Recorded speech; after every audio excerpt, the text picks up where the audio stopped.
Olá, comunidade ICL, seja bem-vinda para mais uma edição do Desperta ICL. Hoje comigo, César Calejon, precisamente 7 horas da manhã em ponto desse dia 15 de maio de 2025. A gente está no ar pelas nossas redes afiliadas. Alex, fecha o teu áudio para mim, por favor, querido, que eu estou ouvindo meu retorno. Obrigado, querido.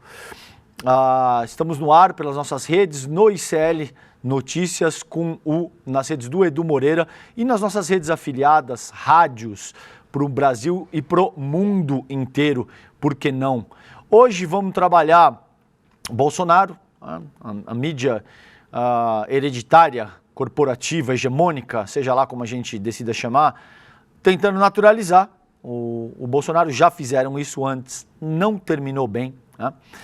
Vamos falar um pouquinho de INSS, vamos falar um pouquinho de Carla Zambelli condenada, vamos falar um pouco da rede de intrigas considerando a primeira-dama, a Janja, vamos falar um pouquinho da CPI das bets e um pouco do internacional também com a reunião na Ucrânia e o velório do Pepe Mujica. A gente tem o Rodrigo Viana, nosso queridíssimo Rodrigo Viana em loco, cobrindo o velório do Pepe Mujica. Para começar, vou começar dando bom dia aqui para o meu queridíssimo Alex. Tudo bem, Alex? Como é que você está hoje, cara? Bom dia, Calejon. Bom dia, chat. Estou muito bem. E você, Calejon, como você está? Tudo bem. Eu vou fazer aqui, Alex, a previsão do tempo para começar com isso. E aí a gente já fala de futebol, tá bom? Ok, vamos nessa. Bom, vamos lá. Olha só, gente. Hoje tem alerta laranja em região do Brasil. As principais. Vamos passar aqui rapidamente quais são as 10... Previsão para as 10 capitais hoje, quinta-feira, dia 15 de maio. Então, segundo o INMET, que é o Instituto Nacional de Meteorologia, o litoral sul da Bahia e a região metropolitana de Salvador tem previsão de chuvas até sexta-feira, dia 16. Então, se você me escuta dessa região aí, ou do litoral sul da Bahia, ou região metropolitana de Salvador, fica o alerta, alerta laranja, não é assim o alerta mais severo, mas deve ter bastante água nos próximos dias aí nessa região, tá bom? Fiquem atentos, tomem medidas de precaução. Como é que fica o tempo no sul do Brasil hoje? O tempo está estável ali na região sul, Curitiba, máxima de 24, mínima de 15, Florianópolis, 27, mínima de 19. Porto Alegre, temperatura máxima de 28, mínima de 17. No norte do Brasil, hoje, o INMET emitiu um aviso laranja também para chuvas intensas, com volumes que podem chegar até 100 milímetros. Isso é muita água, tá? Então, vocês que me escutam da região norte do Brasil nessa quinta-feira, muita atenção, porque tem muita água prevista para cair aí na região norte e vem com rajada de vento de até 100 km por hora, principalmente em Roraima e partes do Amazonas e do Pará. Fiquem atentos porque a coisa deve ser bastante séria aí, muita água e muito vento. Em Palmas, a máxima deve ser de 33 graus hoje, Porto Velho, Manaus e Boa Vista de 32, bastante calor aí também nessa região. No sudeste, o tempo fica estável, Rio de Janeiro, máxima de 28, mínima de 17. São Paulo, máxima de 24, mínima de 13. Aqui em São Paulo vai fazer agora, principalmente agora de manhã cedo, eu acordei por volta de 4h30 da manhã para preparar o programa aqui para vocês. Tava um friozinho, nada demais assim, mas tava frio aqui em São Paulo. Em BH, máxima de 25, mínima de 12. Vitória, no Espírito Santo, a máxima de 28 e mínima de 19 graus, tá bom? Então, essa é a previsão do tempo para as principais capitais do país, para todas as regiões. Sobretudo, fiquem atentos aí à região norte, com essa previsão de muita chuva, muito vento, e isso requer aí um nível de atenção, de precaução para quem me escuta dessa parte do país. Alex, como é que tá esse Futiba, meu filho? Fala aí pra gente. Então, ontem o Bahia perdeu por 1-0 pro Atlético Nacional, meio que se complicou no grupo da morte da Libertadores. O Botafogo ganha de 3-2 do Estudiantes no gol nos minutos finais e está vivo por uma vaga. O São Paulo empatou 1-1 com o Libertad e se classificou para as oitavas da Libertadores. Hoje teremos Palmeiras e Bolívar, Nacional e Internacional e Flamengo e LDU. Na Sul-Americana, o Fluminense ganhou ontem por 2-0 do União Espanhola, o Cruzeiro, mesmo eliminado, ganhou de 2-1 do Palestino, e o Vitória conquistou sua primeira vitória contra o Cerro Largo. E hoje teremos o Corinthians contra o Racing do Uruguai, Atlético Mineiro contra Caracas, e nenhum time eu esqueci hoje, eu espero. Valeu, Calejão, pô, o programa. Valeu, querido. Que bom, né? Chega um ponto, Alex, em que quando a gente comenta no futebol, só o futebol, isso já é uma notícia ótima, porque com frequência a gente vê atos criminosos, a gente vê muita briga, a gente vê violência. Então, quando a gente pode falar única e exclusivamente de agenda, de placar, isso já é uma boa notícia, né? Isso mesmo. Valeu, Alex. Obrigado, querido. Vamos lá. Bom, gente, tem aí trama golpista. O Jair Bolsonaro querendo se reabilitar. Eu vou falar um pouquinho disso com vocês no Desperta hoje aqui, porque uma boa parcela das mídias hegemônicas estão tentando naturalizar o Jair Bolsonaro, como se ele fosse ali um ator político democrata que deve ser considerado no jogo, que em nome da pluralidade, da diversidade, do livre exercício da imprensa, vamos ouvir o Bolsonaro como se ele fosse um ator político razoável, que respeita o nosso jogo democrático, o que, como eu entendo, pelo menos não é o caso.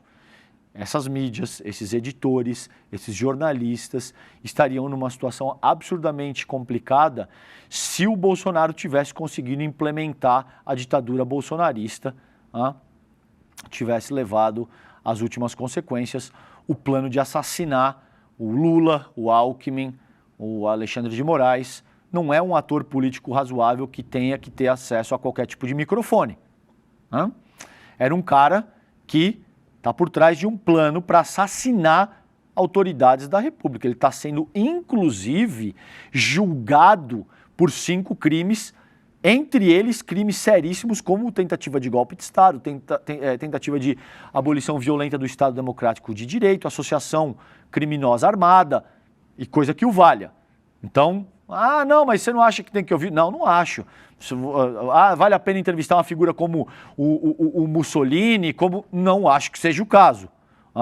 Acho que são criminosos, gente da pior espécie, que oferecem um risco tremendo para a nossa democracia, para a nossa república e para os nossos direitos e liberdades individuais, civis inclusive, e que se essa pessoa tivesse conseguido perpetrar o crime pretendido, não acho que eles dariam espaço para veículo de comunicação funcionar de acordo com os preceitos fundamentais da nossa república.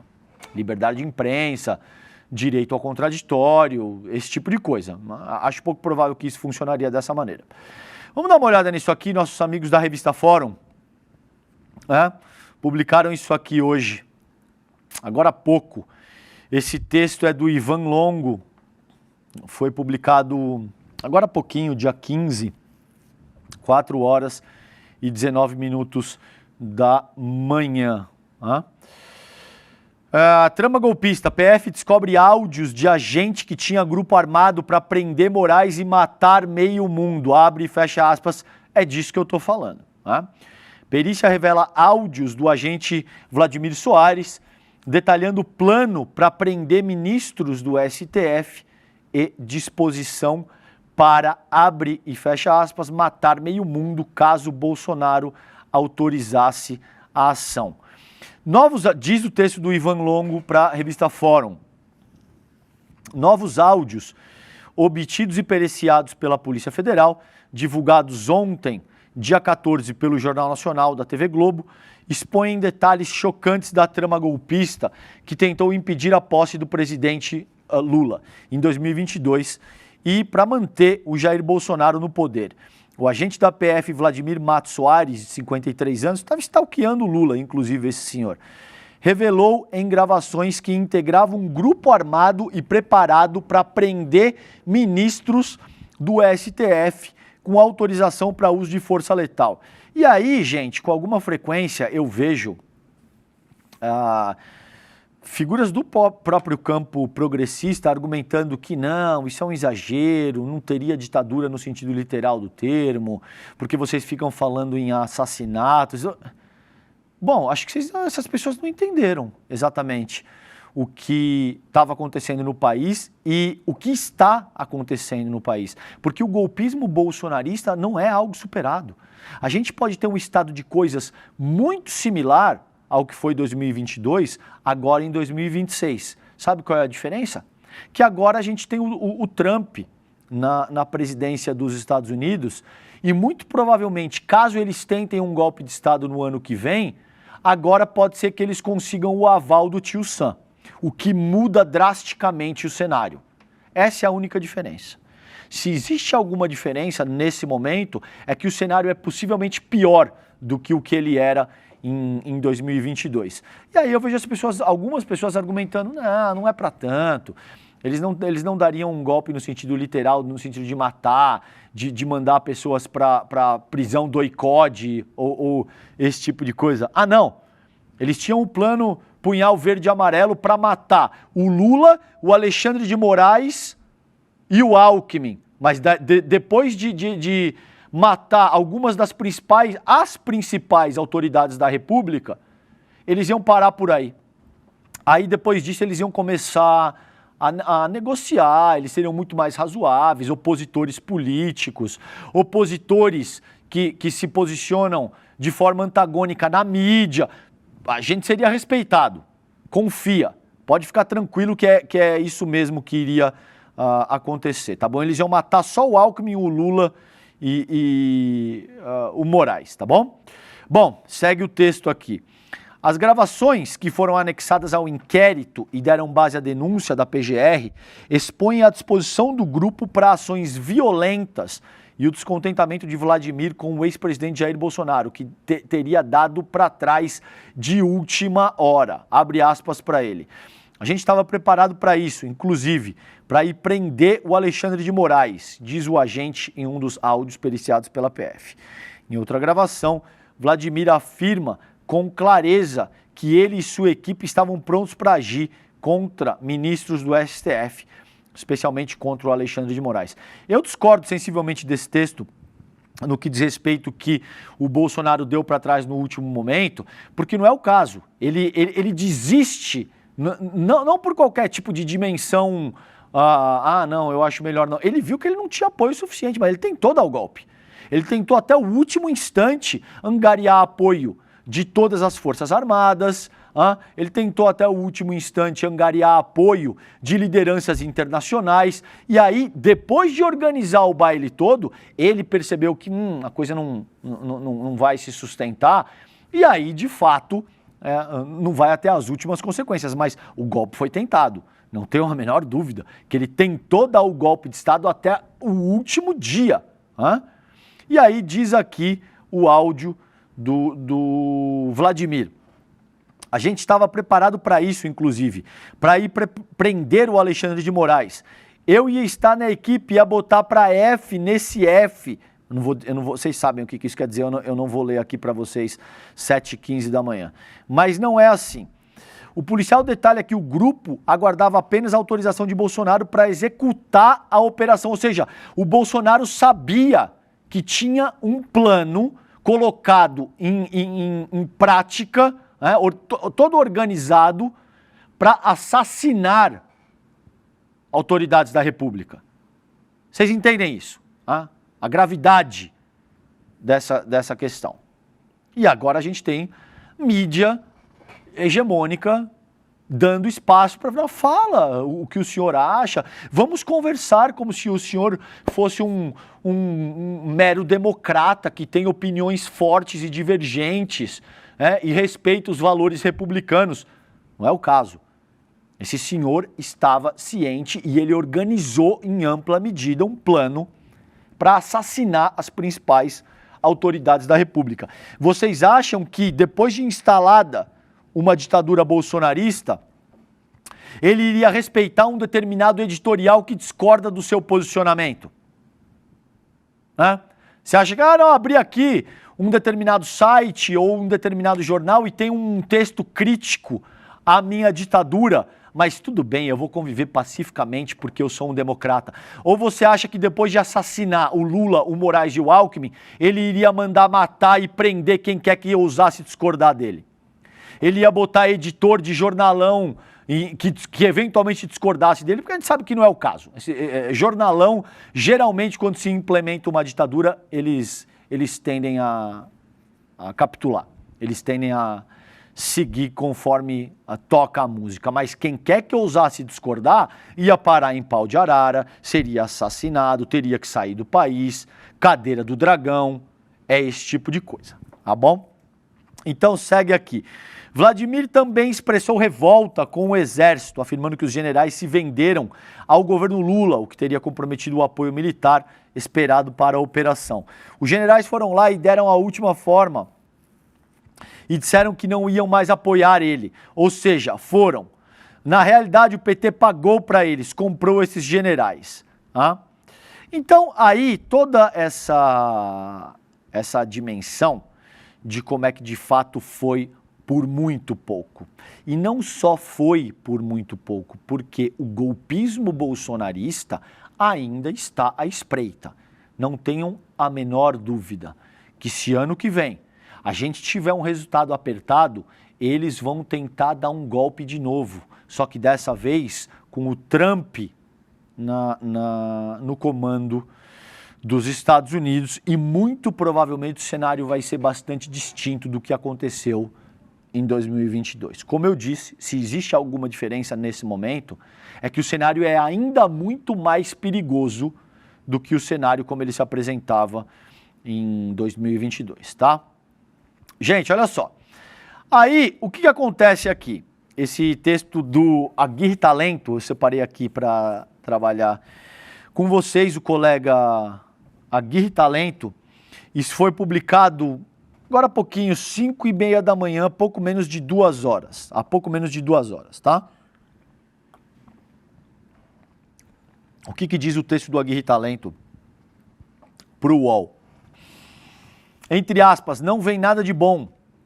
Bolsonaro se recusou a desmobilizar o 8 de janeiro, tá bom? Então, o que acontece aqui? Estupidez sem tamanho. O presidente Bolsonaro precisa se manifestar contra isso agora, em caixa alta. Pelo amor de Deus, eu estou no ar na Jovem Pan.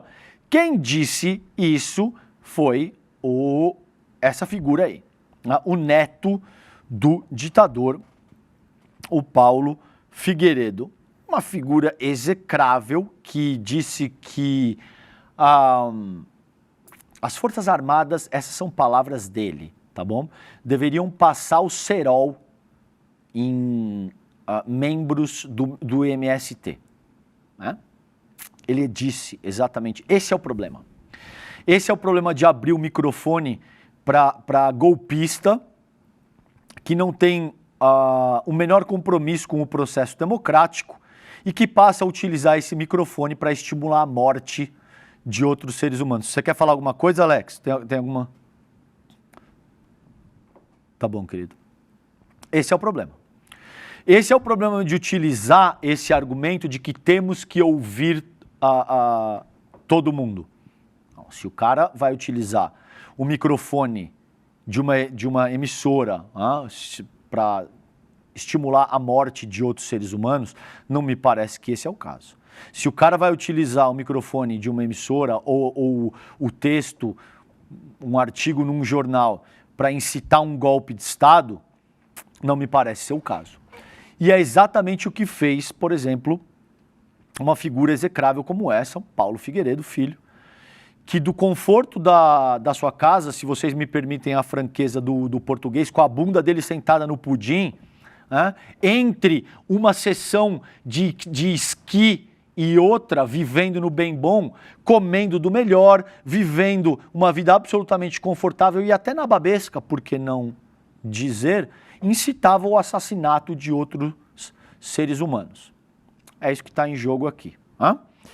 E aí, o que diz aqui o tenente-coronel Mauro Cid? Recebeu essa mensagem do Paulo Figueiredo, que eu acabei de ler para vocês aí, às 16 horas e 36 minutos de 8 de janeiro de 2023, momento em que manifestantes bolsonaristas, eu não utilizaria o termo manifestantes, Aguirre, mas tudo bem, são terroristas, como eu vejo. Mas tudo bem, bolsonaristas invadiam as sedes dos três poderes em Brasília. Manifestar é outra coisa. O autor da mensagem era Paulo Figueiredo Filho, neto do ex-ditador João Figueiredo, que se tornou um influenciador digital bolsonarista nas redes sociais, que é só o que ele faz. Bravataria, vende uma fumaça lascada em rede social, ou você acha que ele iria pegar a arma e iria para a luta na linha de frente? Ou você acha que esses canalhas que estimularam um golpe de Estado no Brasil estavam na linha de frente lá, acampado em quartel, eles invadiram e quebraram o Congresso Nacional? Não, essa gente fica atrás do computador como bom covarde que de fato ele é. Na conversa, ele demonstrou preocupação com as consequências do ato para os bolsonaristas e pediu que o ex-ajudante de ordens arrancasse uma declaração do ex-presidente, do Jair Bolsonaro, que poderia ser transmitida ao vivo pela rádio para desmobilizar os invasores. Bolsonaro estava nos Estados Unidos na ocasião. Após tentar obter apoio dos comandantes das Forças Armadas em uma ação golpista que o mantivesse na cadeira de presidente, o Bolsonaro deixou o Brasil em 30 de dezembro para não passar a faixa presidencial a Lula no 1º de janeiro. A conversa de Mauro Cid com Figueiredo revela pela primeira vez que o Bolsonaro se recusou a fazer uma manifestação pública durante a execução dos atos de destruição. A defesa do Bolsonaro, isso é importante ouvir, aí sim é importante ouvir o contraditório, disse ao UOL que não teve acesso aos diálogos, mas afirmou que o ex-presidente efetivamente se manifestou em rede social na noite do dia 8 de janeiro criticando a invasão. Manifestações pacíficas na forma da lei fazem parte da democracia. Contudo, depredações e invasões de prédios públicos, como ocorridos na noite de hoje, assim como os praticados pela esquerda em 2013 e 2017, fogem à regra. Sabe por que aconteceu isso? Porque a essa altura o Bolsonaro já sabia que a tentativa de golpe que ele tinha perpetrado havia falhado e que consequências se produziriam. Porque o Bolsonaro foi um cara que disse que vamos fuzilar a petralhada aqui do Acre, por exemplo. Então, não é o caso, ele não é a favor de manifestação pacífica, coisa nenhuma. Ele estimulou o assassinato de outros seres humanos durante a vida dele de forma pública, notória, inequívoca. Ele não fez isso de forma tácita e indireta, que olha, é um apito de cachorro, para bom entendedor. Você precisa ser doutor em semiótica para entender o que ele está dizendo. Não, não é o caso. Esse cara estimulou o assassinato de outros seres humanos de forma aberta, pública, deliberada. Muitas décadas antes dele se tornar presidente da República, ele já dizia que a ditadura teria que ter assassinado outras 30 mil pessoas, incluindo o próprio presidente da República, que na ocasião era o FHC. Então, corta o papinho para boi dormir, porque ninguém é otário, tá bom? Então vamos lá, seguindo o texto do Aguirre Talento aqui. A publicação, entretanto, foi feita somente às 9 horas e 17 minutos em uma de suas contas de rede social, depois que os atos já haviam sido contidos pela PM. Àquela altura, o governo federal já havia decretado intervenção na segurança pública do Distrito Federal. O outro lado aqui, procurado Paulo Figueiredo confirmou o teor da conversa com Mauro Cid. O diálogo corrobora o meu posicionamento, que é público, diz o Paulo Figueiredo.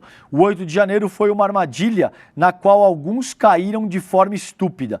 O presidente Bolsonaro, felizmente, ouviu o meu conselho e é inacreditável a disfarçatez dessa gente.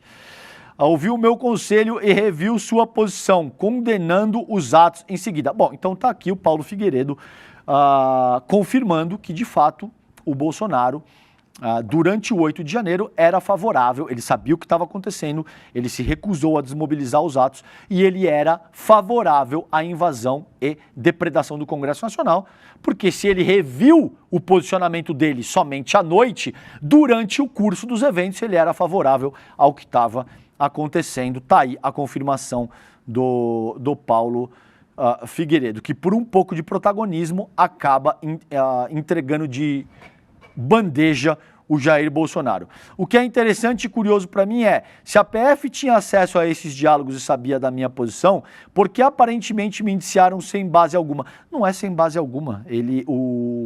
O Figueiredo vinha utilizando o microfone da Jovem Pan, inclusive, para sistematicamente estimular um golpe de Estado e desejar e estimular, incitar a morte de outros seres humanos com esse tipo de fala, que inclusive eu acabei de colocar aqui para vocês, dizendo que o Exército deveria passar o cerol em membros do MST. Entre outras coisas, mas eu vou deixar por isso mesmo, tá bom? Muito bem. Aí, gente, o que acontece aqui? Ainda no UOL, esse texto foi publicado ontem, 11 horas e 57 minutos e foi atualizado às 9 horas da noite. Bolsonaro diz que conversou sobre estado de sítio com comandantes militares. Bastante surpreendente. A gente não tinha percebido que esse era o caso, mas que bom. Que bom que isso está colocado dessa maneira. E em entrevista ao canal UOL, o UOL, lamentavelmente, achou que seria uma boa ideia abrir o espaço para o Jair Bolsonaro, e o Jair Bolsonaro afirmou que conversou com comandantes militares sobre estado de sítio e reiterou que o seu julgamento no STF seria político, inelegível até 2030, disse acreditar em um milagre quanto a uma eventual condenação. Ele foi entrevistado pelos colegas Carla Araújo e Josias de Souza. Ele admitiu nessa conversa que houve ali uma negociação sobre o estado de sítio e de defesa. Ele disse que tratou sobre esses temas com comandantes militares após o TSE rejeitar recursos do PL contestando a eleição. É mais daquela conversa mole. Ele diz que esses são dispositivos previstos pelo nosso texto constitucional, na Carta Magna, que não tem nenhum crime discutir esse tipo de coisa. E o que não é verdade, é uma falácia argumentativa, porque se você utiliza um dispositivo constitucional para tentar dar um golpe de Estado, efetivamente isso caracteriza um crime. Não é para isso que serve estado de sítio e estado de defesa. Então, invocar 142, falar em estado de sítio, falar em estado de defesa e em seguida argumentar que esses são dispositivos constitucionais legítimos e que, portanto, discuti-los não caracteriza nenhum crime, é uma falácia argumentativa canalha, cretina, porque esse tipo de dispositivo não foi confeccionado, não existe para que você tente destituir um governo democraticamente eleito. É simples assim, não precisa ser nenhum gênio da ciência política para entender isso. É verdade que existe um dispositivo que versa a respeito da possibilidade da implementação de um estado de sítio e da possibilidade da implementação de um estado de defesa. Mas isso é outra coisa. São situações muito específicas, em caso de agressão estrangeira, em caso de instabilidade absoluta e colapso social, que era o que eles não por acaso estavam tentando promover, tentando jogar ônibus em chamas de cima de ponte e viaduto no Distrito Federal, tentando acionar explosivo em aeroporto no Distrito Federal, atacando rede elétrica de distribuição de energia. É por isso que isso não é manifestação. É por isso que eu chamo esses bolsonaristas de terroristas, porque eles utilizaram métodos de terror. Foi por muito pouco, gente, que aquele Washington, o bolsonarista, não conseguiu detonar um artefato explosivo num caminhão-tanque, num aeroporto, na véspera do Natal. Isso teria matado dezenas de pessoas.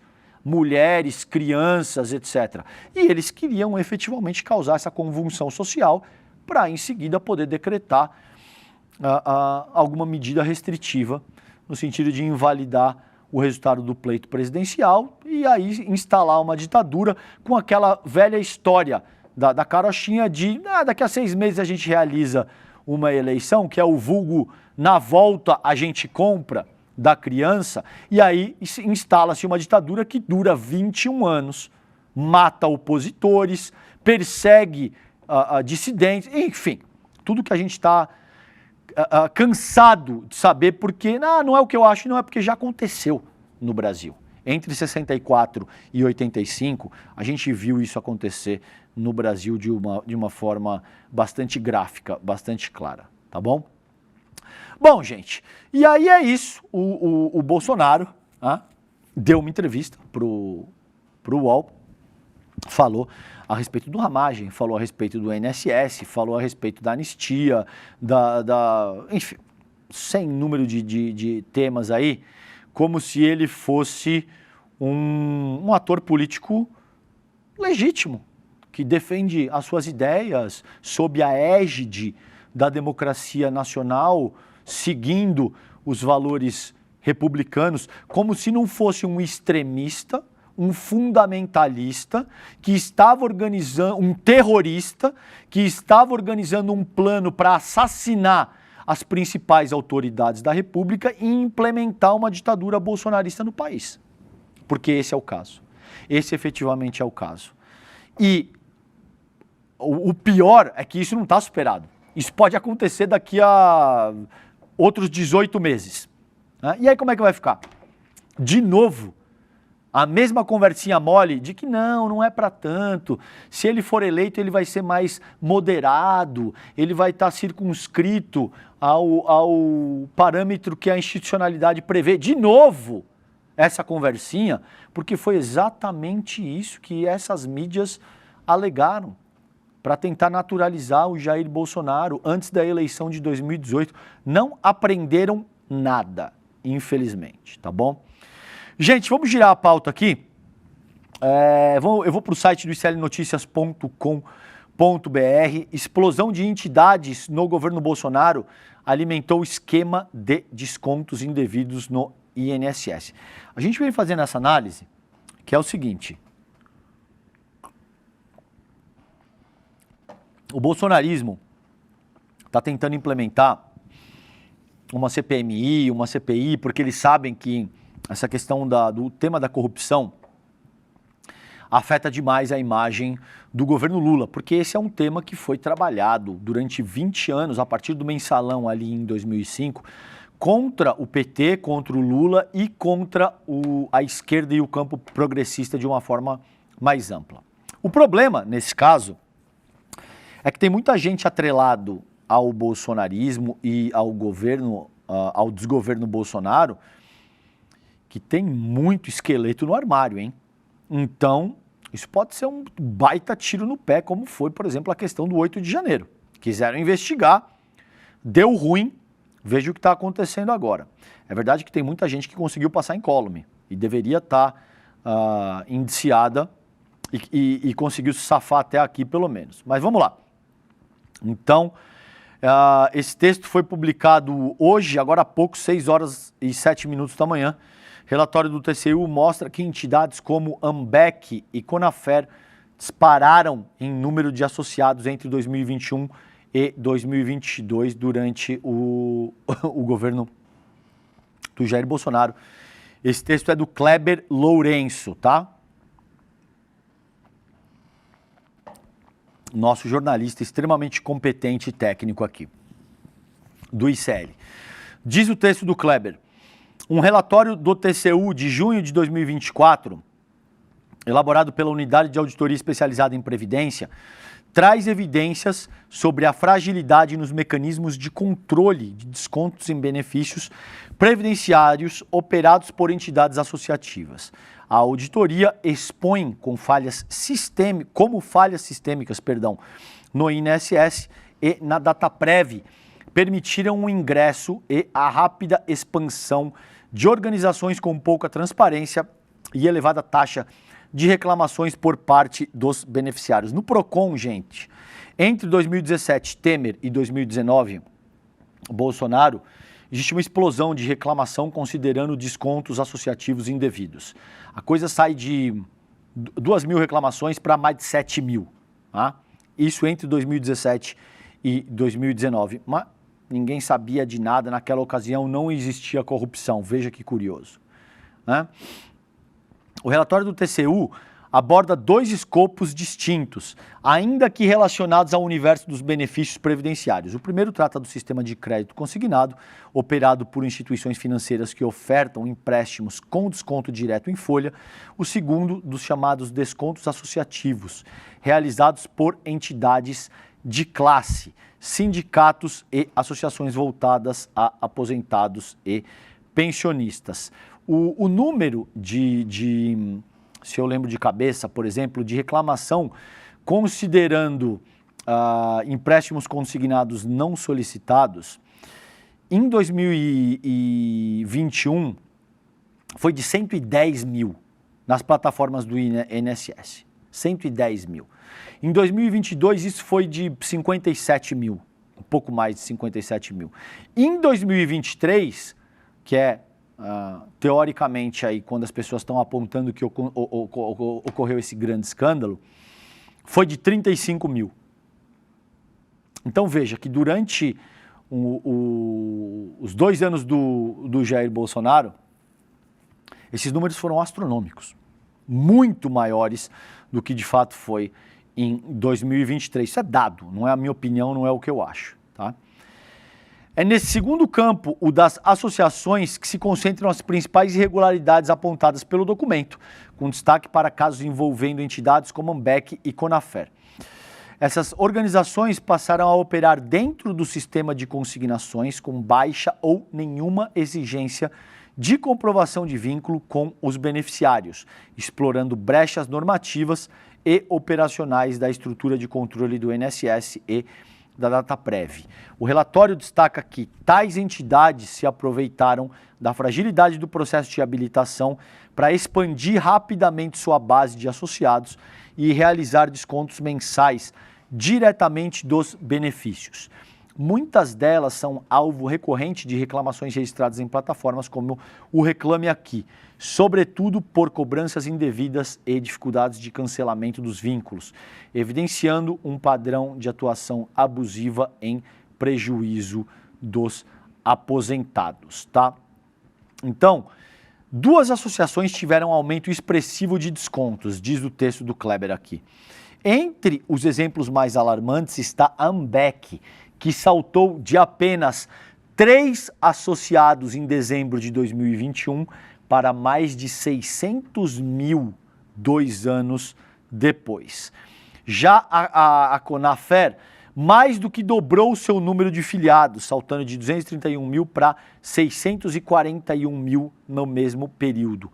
Ambas as entidades registram números elevados de queixas no Reclame Aqui, sendo a Ambec responsável por 7.568 reclamações, das quais 81,7% estão diretamente ligadas a cobranças indevidas. E a Conafer com 3.726 queixas, 67,9% pelo mesmo motivo. Então está aqui o texto para quem se interessar por essa pauta, terminem de ler. Eu vou avançar aqui porque eu tenho só mais 20 minutos de desperta hoje com vocês, mas um trabalho muito bom, como sempre, do Kleber Lourenço, jornalismo investigativo aqui do ICL, demonstrando como essa explosão de entidades no governo Bolsonaro alimentou o esquema de descontos indevidos no INSS, tá? Ainda nessa temática, servidor do INSS denunciou o esquema de descontos ilegais durante governo Bolsonaro, diz TV. E aí, repetindo aqui um dos dados, a Conafer saltou de 400 mil reais em descontos em 2019 para 202 milhões de reais em 2023, diz a CGU. Então, em 2020, durante o governo Bolsonaro, um servidor do INSS procurou a PF para denunciar um esquema de descontos indevidos aplicados a benefícios de aposentados e pensionistas. A denúncia, revelada com exclusividade pelo jornalista Guilherme Bausa, do Jornal Nacional, envolve associações conveniadas ao INSS, com destaque para a Confederação Nacional de Agricultores Familiares e Empreendedores Familiares Rurais, a CONAFER. O denunciante, que atuava na área de análise de descontos previdenciários, decidiu acionar a Polícia Federal após receber ameaças de morte. Segundo ele, as intimidações começaram quando auditorias identificaram irregularidades nos chamados Acordos de Cooperação Técnica, os ACTs, usados para autorizar descontos associativos nos benefícios. Abre aspas para ele. Na época em que a diretoria de benefícios fazia uma auditoria e cortava os ACTs, houve ameaças a servidores. Isso era comentado internamente. O coordenador responsável e o diretor da área foram ameaçados justamente quando estavam enviando os relatórios sobre os descontos, afirmou ele à TV Globo, naturalmente sob anonimato, porque isso é uma questão seríssima que pode resultar em morte, inclusive. Mesmo diante da gravidade das denúncias, a investigação da PF foi encerrada em 2024 sem indiciamentos. No entanto, o caso também foi encaminhado à Polícia Civil do Distrito Federal após reclamações de beneficiários ao Ministério Público, tá? Então, gente, a questão é o seguinte, eu tive uma conversa no N1 com o Demori, ele fez uma fala importantíssima e eu concordo integralmente com ele, que é o seguinte, o governo Lula deve apoiar a instalação de uma CPI ou de uma CPMI. Calejão, mas existe todo um processo de desgaste do governo que vai se produzir. Muito provavelmente a CPI ou a CPMI, uma das duas coisas, será implementada de qualquer maneira. E a essa altura, o governo precisa demonstrar que, de fato, deseja que essa questão seja esclarecida. Não é à toa que o Lula, e não é de hoje, o governo Lula, já a partir de 2002, dá uma autonomia ao Ministério Público, à PF, à CGU, à AGU, e não é à toa que esse tipo de questão passa a ser esclarecida durante a gestão do governo Lula, e também não é à toa que os aposentados e pensionistas serão ressarcidos durante o governo Lula. É importante que tudo isso seja demonstrado e é importante que, como eu vejo pelo menos, que o governo Lula apoie que esses esclarecimentos e essa investigação atinjam as últimas consequências. Porque, se de fato isso for implementado com a resistência do Partido dos Trabalhadores e dos governos dos partidos que apoiam e que vão se posicionar, porque tem muita gente que está na base governista e vota sistematicamente contra. Mas se esse esforço do governo federal for ao encontro de evitar que a CPI seja implementada e ela efetivamente for implementada, isso vai causar um dano ainda maior, considerando um governo que, como eu vejo, está se esforçando para esclarecer e elucidar a questão. Por isso eu concordo com o Demori. O governo Lula deveria apoiar, deveria repensar esse posicionamento e deve apoiar para que, de fato, a CPMI ou a CPI seja implementada e bota tudo às claras na mesa. Quer investigar?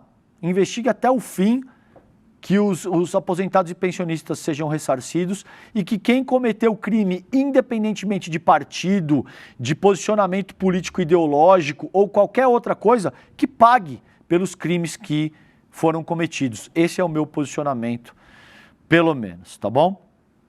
Gente, ainda para encerrar essa questão do INSS, ainda no site do iclnoticias.com.br, 473.900 segurados já contestaram descontos indevidos no primeiro dia de solicitações. Eu passei aqui para vocês que isso tem que ser feito única e exclusivamente através do aplicativo Meu INSS. Tomem cuidado para não cair em golpe. Vai ter muito golpista dizendo aqui, clique nesse link, me passe o número do seu cartão de crédito para a gente verificar se você tomou golpe na questão da Previdência. Não caiam em golpe. Ninguém vai entrar em contato com vocês, ninguém vai passar link coisíssima nenhuma. Faça o download, baixe o aplicativo do Meu INSS. Se você não sabe utilizar essas lojas virtuais para implementar, para botar o aplicativo no teu celular, peça ajuda. Pede ajuda para alguém que lida melhor com isso com você, alguém de confiança e tal, mas tomem cuidado com o golpe. Tem que ser feito através do Meu INSS. Calejão? Fala, querido. Também, caso você não tenha acesso ao aplicativo, você pode ligar na central do INSS, que é 135 também. Então tá aí a dica valiosíssima do nosso querido Alex. Ligue para 135. É isso, Alex? Isso mesmo. Central de Atendimento do INSS. Ah, mas um cara me ligou falando que é golpe. Ah, mas chegou um link para mim via Zap. É golpe, tá bom? Simples assim. Instale o aplicativo do Meu INSS, ou ligue para o 135 e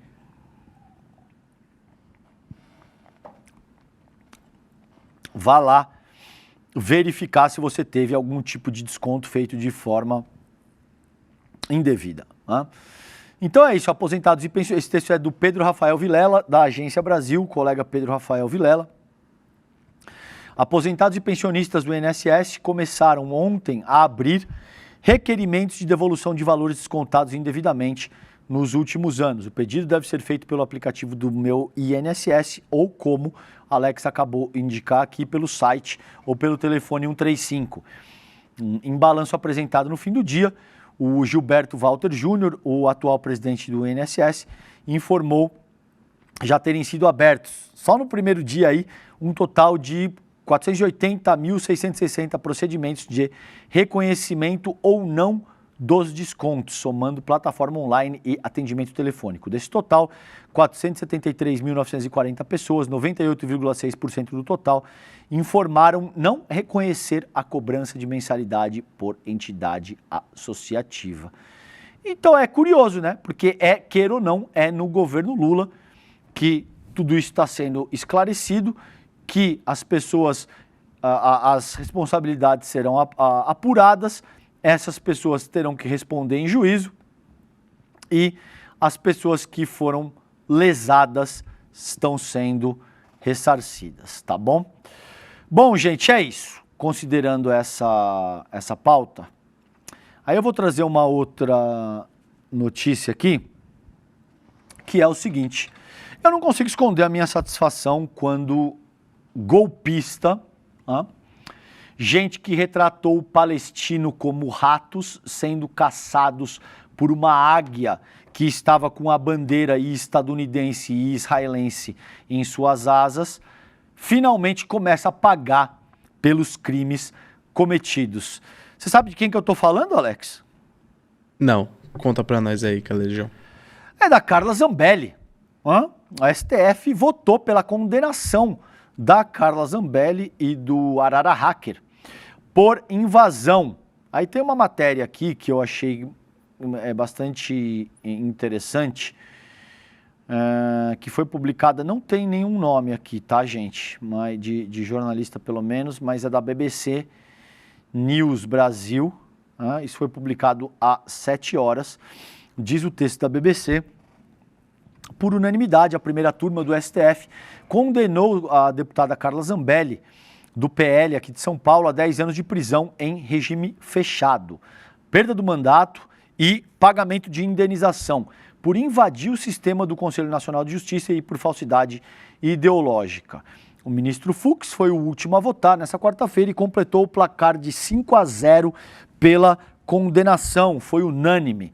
O relator do caso, o Alexandre de Moraes, havia se manifestado na última quinta-feira, sendo acompanhado por Flávio Dino, Zanin e Carmen Lúcia. Zambelli foi acusada pela PGR de planejar e e comandar a invasão ao sistema do CNJ, com o auxílio do Walter Delgatti, que é o hacker, sempre está envolvido numa polêmica, ele já está preso, inclusive, preventivamente, o Delgatti, se eu não me engano, vamos ver aqui, e ele recebeu pena de 8 anos e 3 meses, tá? O Walter Delgatti, uma pena sensivelmente menor do que a atribuída a Zambelli na dosimetria.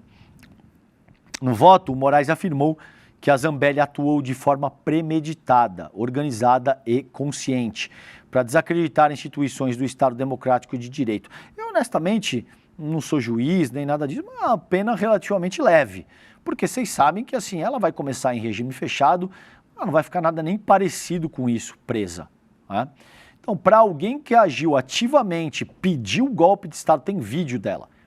Tem vídeo dela gravando, senhores generais 4 estrelas, os senhores vão se submeter, pedindo abertamente um golpe. Alguém que fez tudo que a Carla Zambelli fez, pegar 10 anos de cana, é pouco, não é não? Eu acho que ela poderia ter tido uma pena mais parecida com o que, por exemplo, pegou o Bagrinho ali, que invadiu e quebrou o Congresso Nacional, 17 anos e tal. Eu esperaria, honestamente, algo acima de 20 anos para a Carla Zambelli, que foi a mentora. Ela foi uma das pessoas que arquitetou o golpe e tal, e organizou tudo. Então, abre aspas para o Moraes, como deputada federal, portanto, representante do povo brasileiro e jurada a defender a Constituição, utilizou-se de seu mandato e prerrogativas para, deliberadamente, atentar contra a credibilidade do Poder Judiciário, escreveu Moraes ao justificar aí o seu posicionamento, tá? Então, gente, o julgamento ocorre no plenário virtual do STF e termina oficialmente às 11 horas e 59 minutos de hoje, dessa quinta-feira. Até lá, ainda que improvável, ministros podem mudar seus votos. Mesmo com a condenação já formada, a decisão ainda não é definitiva, já que cabem recursos. Vamos ver isso um pouquinho rapidamente, porque cabe embargo de declaração e tal, mas nada que possa efetivamente alterar o resultado do que está proposto aí. Vamos ver isso aqui, olha, que é importante. Após o fim do julgamento, o que vai acontecer agora?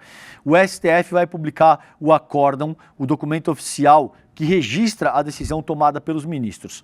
Só então começa a contar o prazo para apresentação de novos recursos. O principal recurso possível nessa fase são os chamados embargos de declaração, que servem apenas para pedir esclarecimentos sobre pontos da decisão que possam estar confusos, contraditórios ou incompletos. Aí o Clóvis Alberto Bertolini, que é doutor em Direito do Estado pela Universidade Federal do Paraná e especialista em Direito Público, explica aqui nessa matéria que os embargos de declaração são um recurso apenas para esclarecimento, que eles não têm efeito suspensivo nem devolutivo, salvo exceções, tá? Então, esses embargos não mudam o resultado do julgamento, mas podem afetar detalhes como a data de início da pena, o cálculo final da condenação e tal.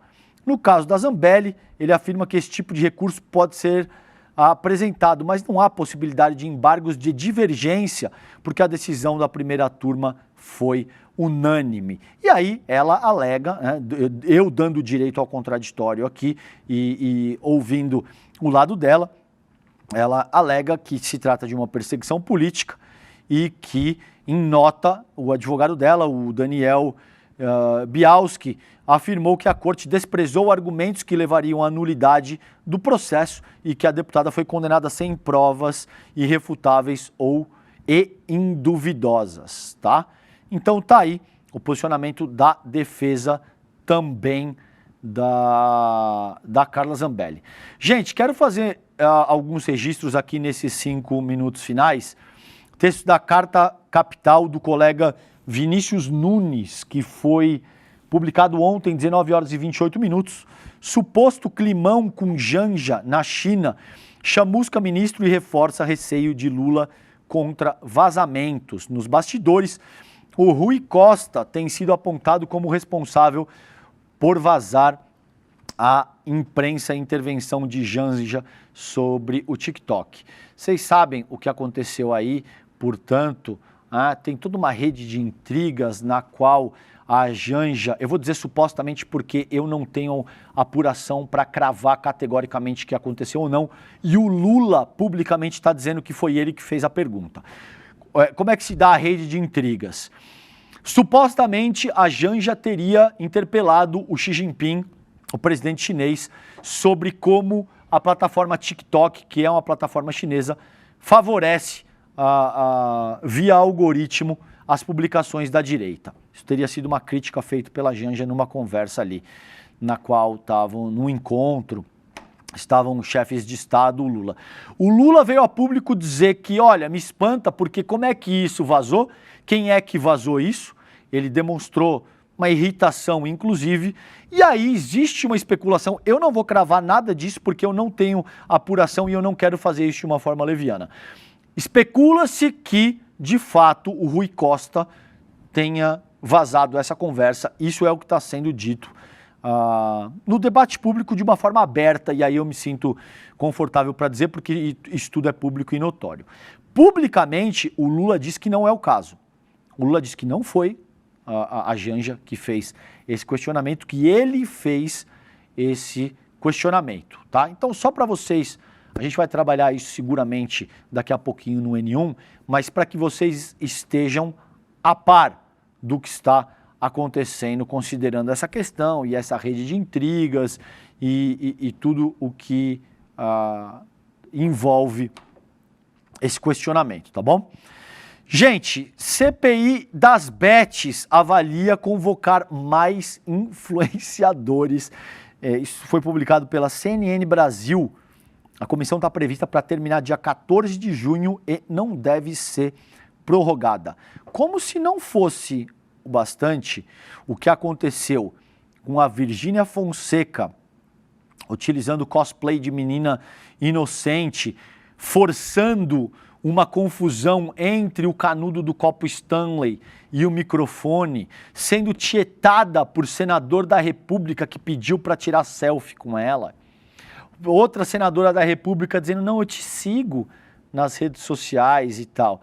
E o que aconteceu depois também com o Rico Melquiades, que é outro influenciador, esses senadores acharam uma boa ideia dar sequência ao show de horror que está acontecendo na CPI das bets ali, que efetivamente, em termos de substância, de esclarecimento, de prestar qualquer serviço elucidativo, o que deveria ser o objetivo principal de uma comissão parlamentar de inquérito, não adiantou nada. Zero. Um show de horror para que políticos ganhem algum capital político e que para influenciadores ganhem um palanque para vender os seus produtos e tal, tá bom? É discutível se o que aconteceu ali ajuda alguém ou mais prejudica a imagem de quem quer que seja, mas o fato é que a CPI não serviu para absolutamente nada, considerando aquilo que a gente espera de uma comissão parlamentar de inquérito, tá? Eles ainda acham que vai ser uma boa ideia convocar mais influenciadores. Vamos ver como é que isso segue e o que acontece aí. Gente, por fim, ucranianos e russos estão na Turquia. O Putin diz que ele não vai. Agora o Trump também diz que ele não vai e o Zelensky já está lá. Está tentando se organizar um acordo para terminar a guerra que já dura mais de 3 anos. Ao que tudo indica, esse acordo vai compreender que a Ucrânia tenha que ceder os territórios ali de Donetsk, Luhansk, a Crimeia para a Rússia e terras raras para os Estados Unidos. E o Zelensky, que está lá agora sozinho, foi abandonado pelos Estados Unidos, que foi o regime que efetivamente incitou todo esse conflito, sobretudo estimulando a expansão da OTAN cada vez mais para o leste europeu. E aqui, por fim, o velório do Mujica. O que vai acontecer hoje? A gente tem nosso queridíssimo Rodrigo Viana, está no Uruguai em loco e vai trazer isso para vocês, tá bom?